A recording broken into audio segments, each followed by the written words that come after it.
Hello YouTube, how's it going? This is the crossover and I'm back with another video. Today's video is going to be different than what I usually do. Instead of breaking down a team, we're going to be talking about different Collin Sexton trade packages that I came up with. As we all know, he's a pretty hot item in this year's offseason market. And I tried to come up with 4 trades that I thought benefited both teams. Taking a look at my first trade package, I have Collin Sexton being traded to the Dallas Mavericks in exchange for Jalen Brunson, Josh Green, Tyler Bay, and a 2024 first-round top 10 protected pick. Taking a look at this trade for Dallas first, Collin Sexton would come in and be that second option on offense. He would be able to come in and do what he does best, which is slash, as Dallas doesn't really have anybody else on the roster who can really get to the rim like he can, especially at that guard position. I think he'd have great synergy with Luka, as Luka can handle the playmaking opportunities, and Collin Sexton can just do what he does, which is score. I think Luka and Collin Sexton could also have a pretty interesting two-man game, like a Collin Sexton pick and roll with Luka. Luka as the ball handler, Collin Sexton as the roll man. Teams might opt to just double Luka, and Luka has the playmaking ability, to hit Collin Sexton off that roll, and you can get Collin Sexton full speed to the basket. You could do handoffs with them. You can have Luka. You could have Luka come off a pick and roll, Collin Sexton running around, coming off that handoff off of 2 screens. The teams would have to be worried about Luka's gravity as a shooter. Collin Sexton can get to the rim. I think you could get pretty creative with those two on offense, and as well as Luka also being able to tap into Collin Sexton's shooting off the ball ability, which he has shown in Cleveland, and I think that's his best role as a 3-point shooter, not really so much on the ball. And it would also allow Porzingis to ease in as a third option, as this is really the first offseason that he's had in a while where he can really work on his game. So I'm excited to see Kristaps next season, regardless of this trade or not. And I think it would be a great fit overall. On defense, not so much. Again, Collin Sexton gives a lot of effort, but he's not a plus defender. But again, when has Dallas really ever, prioritized defense except for that horrible trade last year with Josh Richardson and Seth Curry?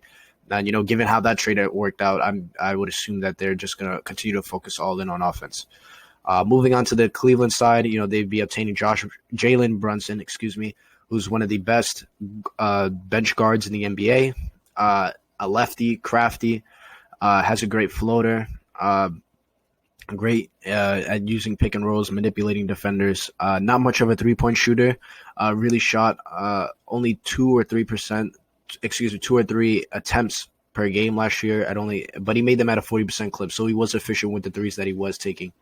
I think it would be a great fit in Cleveland, as Darius Garland and him are both offensive type of guards. As Jalen Brunson can run Cleveland's bench, and I think that would lock up Cleveland's point guard position, for years to come.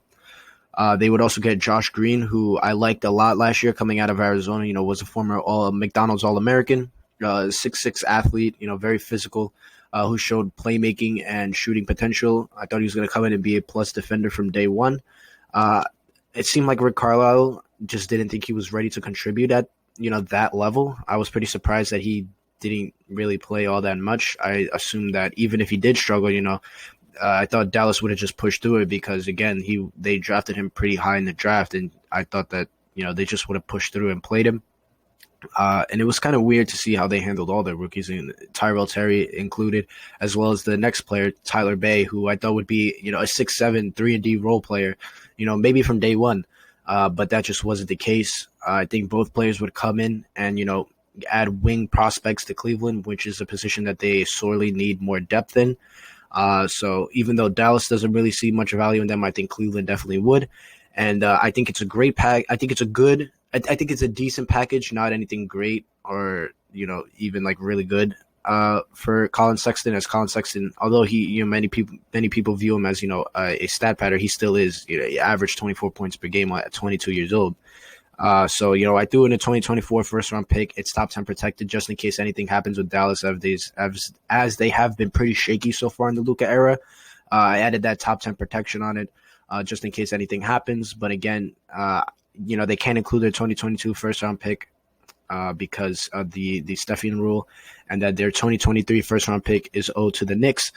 So this top 10 protected pick, if Luka continues to develop and Dallas can take that next step, there'll also be a pick probably in the mid to early 20s And if not, then maybe it'll be higher. So I think this is a pretty good trade value. You're getting a very good 6-man backup point guard. You're getting a intriguing mid first round pick, wing prospect in Josh Green. And Tyler Bay is a 6'7", 3-and-D prospect that you continue to develop, as well as a first-round pick in 2024, which who knows what's going to happen 3 years from now.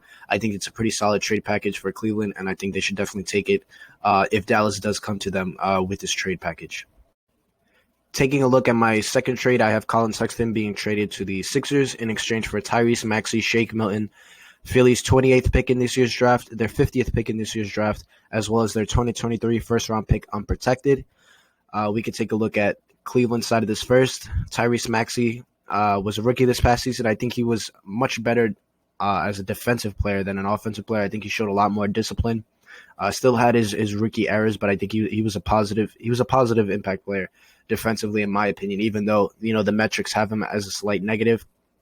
Offensively, even though he was pretty inefficient, very inefficient. I think he did show flashes of being a 3-level scorer. I don't think he's much of a facilitator. But again, he was a rookie getting adjusted to the NBA.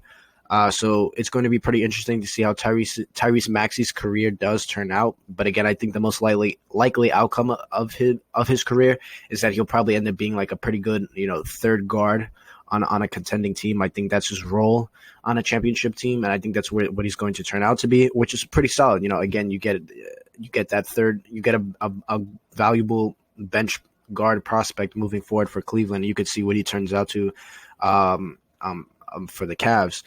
Moving on to Shake Milton, a guy who is either hot or cold. He'll either give Philly 15 points in like 5 minutes or he'll give them nothing. I think these are right around the prime years of his career. So, maybe a contending team might value him, a team that needs more shooting, more scoring. I could definitely see Cleveland, if they were to accept this deal, I could definitely see Cleveland, taking Shake Milton and moving him along for more assets. But if he were to stay in Cleveland, again, another bench guard who could give them shooting, which they desperately need, and some on-ball creation as well, which they desperately need. But really for Cleveland, I like this deal because of all the draft capital that they acquire. With that 28th pick as well as the 50th pick, I think especially highlighting that 28th pick, in this year's draft, as I previously stated, I think there's going to be a lot of mid-first round talent in this year's draft that is going to fall, to right around that 28 spot. I think you could get, good value at that pick, depending on your scouting department, of course. But in this year's draft, I like a lot of players around that range. I could see them taking, like a Trey Murphy, just throwing out some names. Maybe they want to take a project like a BJ Boston, maybe a Joe Weiskamp for some shooting, just naming some players off the bat that come to mind. Maybe a Marcus Bagley for more of a defensive-minded 3-and-D role player. But I think you could definitely get a valuable player at that pick as well as the 50th pick. I think there's going to be a lot of players that do fall in this draft, especially in the second round. So I think they could both be value. I think especially that 20th pick could be a valuable pick, and I think the 50th pick could, end up having value depending on, Cleveland's scouting department. But that 2023 first round pick, even in this hypothetical trade, Collin Sexton would be joining Ben Simmons, Joel Embiid, and Tobias Harris. So, again, maybe that pick won't be too valuable, but you never know in the NBA. Look at how much the NBA has changed in 2 years. So that first round pick could definitely have high value in 2 years as well. And then we could take a look at the Philly side of this trade. They'd be attaining Collin Sexton, getting that on-ball guard. Not much of a three-point shooter, but, does get the job done in terms of just scoring. He's much more of a rim slasher, as I said. So the fit might be a little awkward with Ben Simmons and Joel Embiid as they like to attack the paint, as well as Tobias Harris. Tobias Harris, Philly crowned him as their perimeter scorer, but in reality, he's at his best, when he's around like that mid post area posting up. So Collin Sexton might, again be a slasher, but I think he's definitely the best shooter out of the three, especially off the ball. But if he can take even minor steps as an on the ball shooter, which would be his primary role as a shooter, especially from behind the arc, I think it could be a great fit. But overall, I think this trade would be a win-win for both sides. I like this trade a lot more for Cleveland just because the extra draft capital that they get, especially in this draft, and that 2023 first-round pick could be extremely valuable, as the fit between Collin Sexton and Philly's big three is questionable. But I think it could definitely work, and if it would work for Philly, I think it could take them to the next step as a championship team. Taking a look at my third trade package, I have Collin Sexton being shipped off to my Knicks in exchange for Obi Toppin, Emmanuel Quickly, Kevin Knox, our 19th pick this year, as well as our 58th pick this year. And I've seen the rumors of, Obi Toppin, of the package being Obi Toppin, Kevin Knox, and the 20th and the 19th pick for Collin Sexton, but I just don't think that gets the deal done. That's way too low of a value for Collin Sexton, and I think this is a much more realistic package. We could start off, on the Cavs side again. They'd be obtaining Obi Toppin, who was a rookie, who we all thought would be a rookie, would come in, and he was a lock for a lot of people to be Rookie of the Year, and I think he came in, and with Julius Randle taking over the Knicks as he did, Obi Toppin kind of lost confidence in himself. He really lacked confidence. Didn't show off his athletic ability as much as you'd like him to. As well as it seemed like he was just a little bit lost in the NBA at first. Just in terms of his role on offense, as well as getting used to it on defense. But I thought he definitely improved as the year went on. He showed some shooting potential. His form is crazy. As a Knicks fan who watched every single game last year, Obi Toppin's form is kind of crazy. That his shot either banks in or it doesn't go in at all. But on a more serious note, he was a pretty valuable corner 3-point shooter. I think in a better system where he was put into spread pick and roll situations on offense, and he could really show off his rim rolling ability, which he couldn't with the Knicks, as he was really relegated to a spot up shooter. The high pick and roll with him and Darius Garland, I think, would be very enticing. I think he would show a lot more of that promise that he did, coming into the draft, and which he did show in the playoffs. Attacking off of closeouts and getting to the rim. There were a couple of times where he just took one dribble, two dribbles, and got to the rim from the 3-point line. You were like, oh my god, what is this? What am I watching? Seemed very comfortable both shooting the ball as well as again attacking, rim rolling later in the playoffs. I think just with more usage and opportunity, I think he could definitely provide that top 10 return value, which from where he was selected, given the situation, which I doubt will happen with the Knicks, to Julius Randle. But I think that would be a great acquisition for Cleveland. Quickly, I think Knicks fans definitely overrate Quickly. I think Quickly is going to be, again, a solid third guard off the bench in the NBA. I don't see him being much more else. He was a little bit of a pesky defender at times, but he was really only a pesky defender against smaller guards, not any big guards. I think he's a great shooter on and off the ball, and I think he's got a great floater. Outside of that, he's got no type of mid-range scoring from long two potential.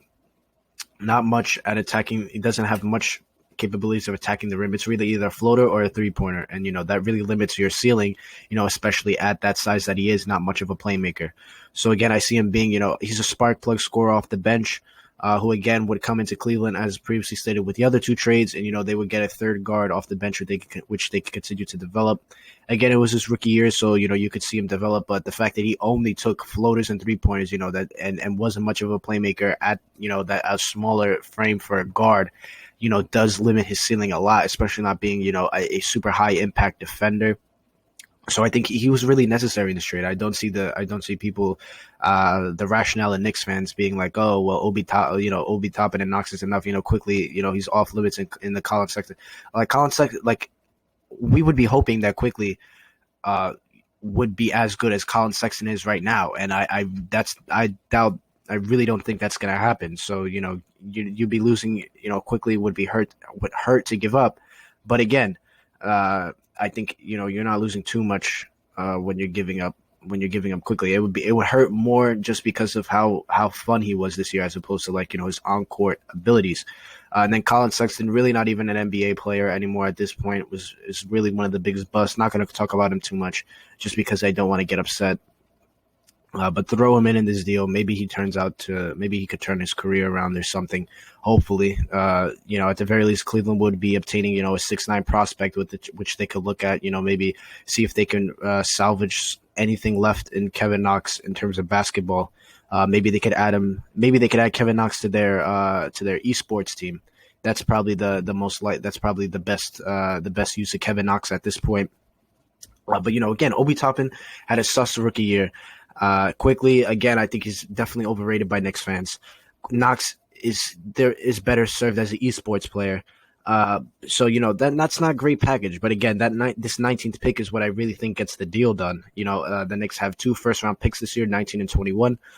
So they'd be giving up the better of the 2 at 19. And, there's going to be a lot of really, really good prospects around that range. You could take a look at, maybe a Trey Mann, a Usman Garuba, maybe a Roko Prakachin, any number of players around that range, which could really come in and be day one impact players for Cleveland, as well as that 58th pick, which I talked about previously. With the 50th pick, who knows? Maybe they could find something there.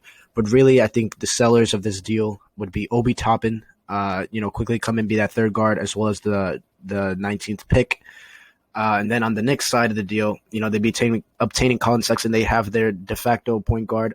Maybe the Knicks don't view him as a point guard. Maybe you could move him to the 2, move everybody down. So you move RJ to the 3, Collin to the 2, Randall to the 4. It's not a great fit just because, I don't think RJ is really a 2. I don't think he's a 3. I think being at the 2 allows him to use his size against smaller players, which he wouldn't be able to do if he was playing the small forward position. And Collin Sexton isn't much of a playmaker. So in this scenario, assuming that the Knicks wouldn't obtain, another, playmaking heavy point guard, Randall would have to continue to improve his playmaking ability. But again, Collin Sexton would come in and take a lot of scoring pressure off of both RJ and Randall, which the Knicks desperately need at that guard position. And I think it would be a solid fit in terms of scoring wise, but again, playmaking wise, I think the Knicks would definitely have to obtain somebody else. But again, anything's better than having Elfrid Payton be your starting point guard. And the haul that the Cavs would be getting back, I think, is the best out of the packages that we've looked at so far. Moving on to my final trade package, in which I believe to be the best, I have Collin Sexton being shipped off to the Miami Heat in exchange for Tyler Hero, Precious Achiuwa, and a 2022 second-round pick. I think this is the best deal just because of Tyler Hero. I think he's the most valuable asset in any of these trades. I think he's the best player. But Tyler Hero, I think, was definitely overrated in the bubble. He had his best series against, Kemba Walker, when Kemba Walker was guarding him when Kemba Walker had half a leg. But I definitely think he's a good player, a good starter at this point in his career. I think he could definitely continue to get better. Was definitely overrated and had unreasonable expectations coming into his sophomore year. He did improve statistically from, a points perspective. His rebounds and assists went up slightly, but, not that leap that a lot of people were expecting him to take. Really had a sophomore slump. Shot worse from behind the arc. And was a much better scorer from inside the arc, which I think a lot of people don't really seem to pay attention to. So, again, a sophomore slump. Maybe he could probably use a change of scenery just getting out of Miami. It seems like that lifestyle, taking a look at, like his girlfriend and you just partying and all that stuff. Again, I don't know the guy personally, so I'm not going to speak about all that too much. But again, especially from what we've heard from inside the Miami Heat organization, it seems like they think that he's, the Miami lifestyle is getting to him a little bit. So maybe, in Cleveland where, he wouldn't have any of that, he'd come in and work, be that de facto starting 2 guard, assuming they don't draft Jalen Green, could definitely grow and be, a high level scorer next to Darius Garland if he hits his ceiling. And again, as I stated, I think he's the best asset in any of these trades. They'd also be attaining Precious Achiuwa, their previous rookie, the Miami's rookie from this previous draft. Really an old school player, that 6'8" frame, really much more of a bruiser. I didn't like him too much in Memphis. I thought his lack of shooting would really hinder him in the NBA, which it has. He didn't really see the floor all that much. But he's really a bruiser, a rim roller, strong player.